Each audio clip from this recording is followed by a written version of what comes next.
Good noon, everyone. Today discuss about IPC Instrumentation Process Control Unit number 7 Transient Response of a Simple Control System.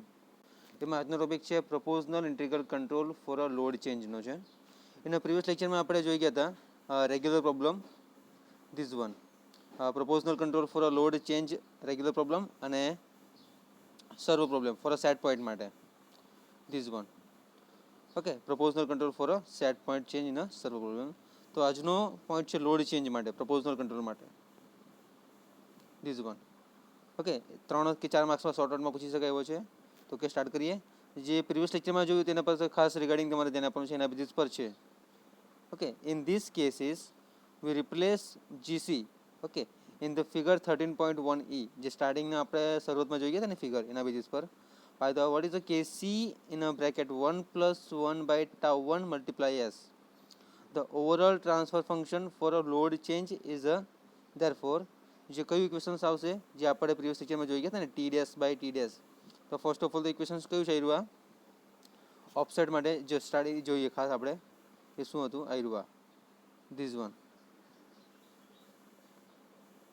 તો t dash by t I dash is equal to a inverse divided by tau s plus 1 in a bracket over divided by 1 plus kc multiply a by tau s plus 1 is equal to main term કઈ મળે છે આપણને area 1 upon tau s plus 1 plus kc into a.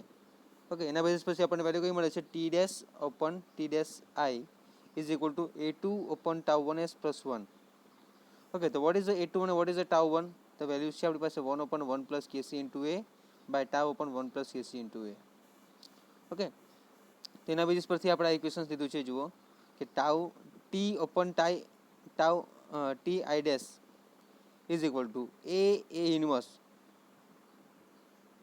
divided by tau s plus 1 in a whole divided by 1 plus whole bracket kc multiply a divided by tau s plus 1 whole bracket is over and the multiply 1 plus 1 by tau 1s. આ equations તમારે ખાસ યાદ રાખવાનું છે. Okay, જે કયા basis પર આવે છે રેગ્યુલર પ્રોબ્લેમના બેઝિસ પર આવે છે. રેગ્યુલર પ્રોબ્લેમ જોઈ ગયા હતા ને આપણે પ્રોપોઝનલ ઇન્ટિગ્રલ કંટ્રોલના રેગ્યુલર પ્રોબ્લેમમાં આ ઇક્વેશન્સ જોઈ ગયા હતા. એના બેઝિસ પરથી the overall transfer functions for load changes માટેનો ઇક્વેશન્સ છે આયરુઆ. ઓકે, ખાસ યાદ રાખવાનું છે મેઇન ઇક્વેશન્સ કયું આવે છે આ મલ્ટીપ્લાય ઇક્વેશનમાં છે ને whole bracket this 1 to this 1 આ કોમન છે બધા માટે. ઓકે, હવે જોઈએ આ ઇક્વેશનને આપણે રીએરેન્જ કરીએ.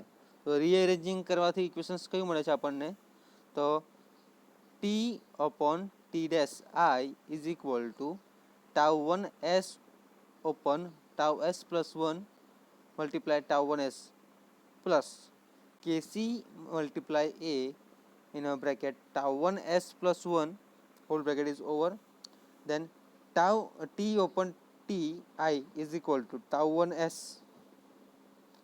upon tau 1 s square plus kc multiply a tau 1 plus tau 1 in a whole bracket multiply s plus kc into a. Which equations is there?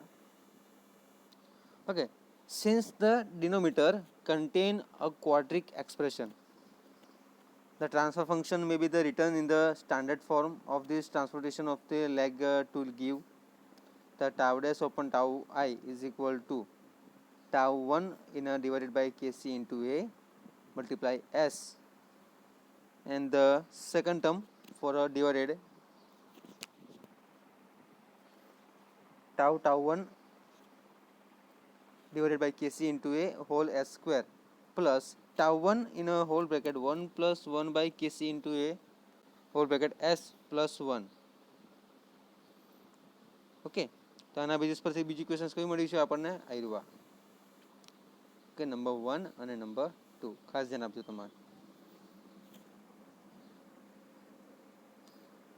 Okay, again repeated for this load changes માટેના ઇક્વેશન્સમાં મને proportional integral control for load changes માટે જે 13.1e આપણે આગળના ઇક્વેશન્સમાં જોઈ ગયા હતા કે KC multiply 1 plus 1 by tau 1s તો ઓવરઓલ ટ્રાન્સફર ફંક્શન્સ છે for a load change in a therefore માટે ધ કયું ઇક્વેશન મળે છે આપણને? T open tau I dash. Okay, આ ઇક્વેશન જોઈ લો એક વખત ખાસ. ઓકે, આ ઇક્વેશન મળે છે 13.8. અને જે સેકન્ડ ટર્મ છે એના પછીનું ઇક્વેશન્સ કયું આવે છે? આવ્યું. એને રીએરેન્જિંગ કર્યું છે. કયા ઇક્વેશન્સને? આ ઇક્વેશન્સને રીએરેન્જિંગ કર્યું છે. તો આપણને ઇક્વેશન મળે છે આવ્યું. દેન આફ્ટર ઓર બીજું ટર્મ કયું મળે છે આપણને? જુઓ સિમ્પલી, અને આપણે મલ્ટીપ્લાય કરી દઈએ. આ જે ઇક્વેશન્સને આપણે મલ્ટીપ્લાય કરીએ તો ટી ટાઉ 1 એસ સ્ક્વેર થવાનું, કેમ કે અહીંયા એસ મલ્ટીપ્લાય થવાનું, એટલે આ ટર્મ મળવાની આપણને. એ જ રીતે આમ આપણે મલ્ટીપ્લાય કરી દઈએ તો આપણને આ ઇક્વેશન્સ ટર્મ મળે. તો એના બેઝિસ પરથી આપણે ઇક્વેશન્સ લખી શકીએ. કયું? કાયરું. Tau T open T I is equal to tau 1 S open tau 1 S square plus multiply કરી દો બંને ઇક્વેશન્સને, બ્રેકેટ છોડી દો. તો KC A tau 1 plus tau 1 S plus KC into A. Okay, since the denominator contain a quadratic expression, the transfer function may be written in the standard form of the transportation leg to give the t upon ti is equal to the t1 tau 1 by kc multiply a whole bracket s is equal to in a whole divided by tau 1 divided by kc into a s square plus tau 1 in a whole bracket multiply 1 plus 1 by kc into a multiply s plus 1. તો એના basis પરથી આપણે કયું કયું equations મળે છે? This one અને this one. Okay, આ અને રીઅરેન્જિંગમાં આપણે ઇક્વેશનમાં આ બી લખી શકીએ. હવે આ ટર્મની કઈ વસ્તુ છે કે કઈ કઈ ત્રણ ટર્મ છે તે જોઈએ. First one is there, this one. a1 is equal to tau I upon kc into e. a1 ની વેલ્યુ આપી છે ને એરિયા. હવે what is a tau 1? આ જે tau 1 છે ને એ જોઈ લઈએ. tau 1 શું છે? તો under route t tau 1 by kc multiply a. અને what is the zeta? This one zeta is equal to the 1/2 under root tau I by tau 1 plus kc a divided by under root kc a. Okay, આ whole under root ટર્મમાં છે, યાદ રાખજો. Whole under root term tau 1 upon kc multiply by a. Okay, now for the unit step changes in the load tau dash t dash is equal to 1 by s મળે છે. Okay, તો કમ્બાઇનિંગ this with equation 13.9. Okay, જે આપણે આગળ જોઈ ગયા છે equations. કયું? આવ્યું. ઓકે, સેકન્ડ ઓર્ડરના બેઝિસ પરથી ઇક્વેશન્સ કયું છે? જે નીચેની ટર્મ છે સેકન્ડ ઓર્ડર છે. Okay, for the unit step change in the load t dash is equal to 1 by s. Combining this equation t dash is equal to a1 upon tau 1 square s square plus 2 zeta tau 1 s plus 1. A equations number આપણને 10 મળે છે. This is one equation number 10. Okay, so which one? T dash is equal to a1 upon tau 1 square s square plus 2 zeta tau 1 s plus 1. The equations stand so that the response of the tank temperature is equivalent to the response of a second order system. શું છે? જે આ equations છે so that the response of the tank temperature is equivalent to the step response a second order system to an impulse function of a magnitude a1. Since we have studied the impulse response of a second order system in this unit, the solution to the present problem is already known, for this justifies in a part our previous work on the transients using equations. This one એ આગળના ઇક્વેશન્સનો use કર્યો છે, જે આપણે functions impulse response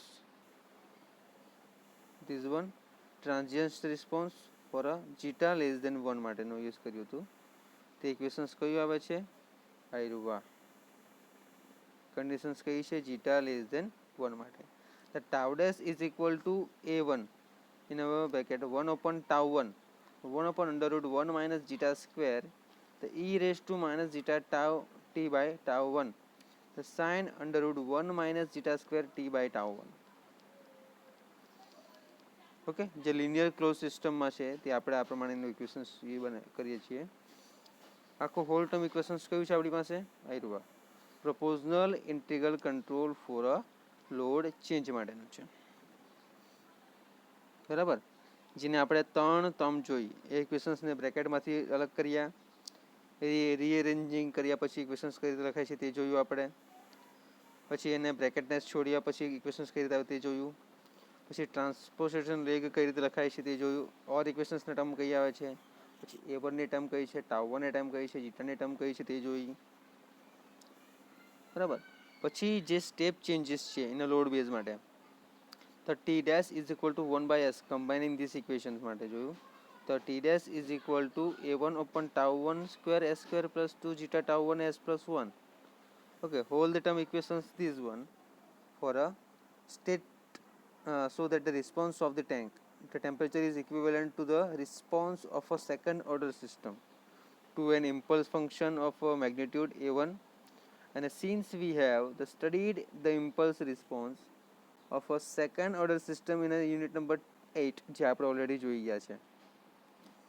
okay, in this બુકમાં સિલેબસમાં આપણે 7 number chapter ચાલીએ છીએ. And the present problem is already known. This justifies in a part of our previous work on the transients. Using the equations 8.3, the impulse response for this system may be written for a zeta less than 1. જો આપણે 3 basis જોઈ ગયા હતા, જીટા માટે less than 1 માટે, જીટા greater than 1 અને જીટા is equal two 1. આ 3 બેઝિસને આપણે જોઈ ગયા હતા કે ઇમ્પલ્સનો રિસ્પોન્સ ફોર અ સિસ્ટમ કઈ પ્રમાણે ઇક્વેશન્સ લખી શકાય. તો જીટા લેસ ધેન 1 માટેનું ફંક્શન્સ કયું હતું? આયરુવા. કે T dash is equal to a1 in whole bracket 1 by tau 1 multiply 1 by under root 1 minus zeta square e raise to minus zeta t by tau 1 sine under root 1 minus zeta square T by tau 1 નો equations આ પ્રમાણે આવે છે, બરાબર. હવે આપણે graphically system પ્રમાણે જોઈએ તો કઈ રીતે આવે છે એ જોઈએ. સેટ પોઈન્ટ માટે આપણે પ્રીવિયસ લેક્ચરમાં જોઈશું, નેક્સ્ટ લેક્ચરમાં. ઓકે,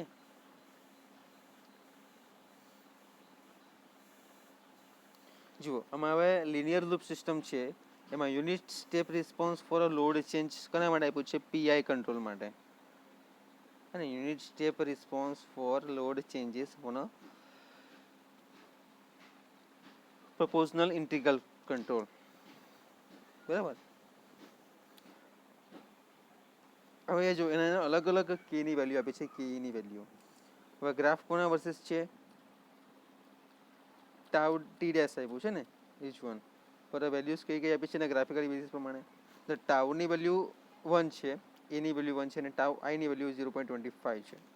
તો એને કર્વના બેસિસ પ્રમાણે જુઓ તો કે ઈ બરાબર 2 આવે છે, કે ઈ બરાબર 3.5 આવે છે અને કે ઈ બરાબર 8.2 આવે છે, અલગ અલગ વેલ્યુ. એ જ રીતે બીજા ગ્રાફમાં જુઓ કે ટાઉ ઇઝ ઇક્વલ ટુ 1 છે, એ ઇઝ ઇક્વલ ટુ 1 છે અને કે ઇઝ ઇક્વલ ટુ 3.5 આવે છે. તો ટાઉ 1ની અલગ અલગ વેલ્યુ કઈ આવે છે? ટાઉ આઈની 0.5, 0.25 અને 1.125 આવે છે. Okay, this is a simple discussion part for this theory basis. જોઈએ આપણે continue. Although the response of this system can be determined by from equations 11 જે આપણે આગળ જોઈ ગયા છે પ્રમાણે. કયું ઇક્વેશન્સ? આ ઇક્વેશન્સ છે કે tau dash is equal to a1 in a bracket 1 by tau 1 multiply 1 by under root 1 minus zeta square e raised to zeta t by tau 1 sin under root 1 minus zeta square t upon tau 1 in whole bracket is over, બરાબર. The figure 8.5 જે આગળ જોઈ ગયા છે the effect of varying kc અને tau 1 on the system response can be seen more clearly by plotting response curve such as those shown in a figure 13.4 જે આપણે આગળ જોઈએ છીએ ફિગર જોઈએ તે અલગ અલગ કેની વેલ્યુ અને અલગ અલગ ટાઉ આવીની value. From this figure 13.a બેઝિસમાં જોયું કે set in the increase KC, કેસીમાં વધારો થાય છે ને, જે કેસીની વેલ્યુ છે કે તેમાં વધારો થાય છે. જો 2.5, 3.5 અને 8.2 બરાબર. ઇન્ક્રીઝ ધ કેસી વેલ્યુ અને tau I is improve the response of the decreasing the maximum deviations by the making the response the less oscillatory. The formula zeta equation 13.9 જોયું આપણે. સો દેટ જીટા ઇન્ક્રીઝ થાય છે with કેસી સાથે, with indicates that the response is less oscillatory in a figure part B, so that for a fixed value of k and a decrease in the tau 1 decrease the maximum deviations in this period. However, a decrease in the tau 1 cause the response of the become more oscillatory, which means that the zeta decrease થશે and this effect of tau 1 tau I on the oscillatory nature of this response is also given by the formula for zeta in equations 13.9 ના basis પરથી આપણે equation જોઈ ગયા હતા કે ઓફસેટની value કેટલી આવે છે. Offset is equal to T dash R infinitive minus T dash infinitive, એટલી વેલ્યુ 0 આવે છે. આ કોના માટે છે? તો one of the most important advantages for PI control is the equilibrium elimination of the offset. Okay, તો thank you so much. Next લેક્ચરમાં આપણે સેટ પોઈન્ટ માટે જોઈશું. Thank you.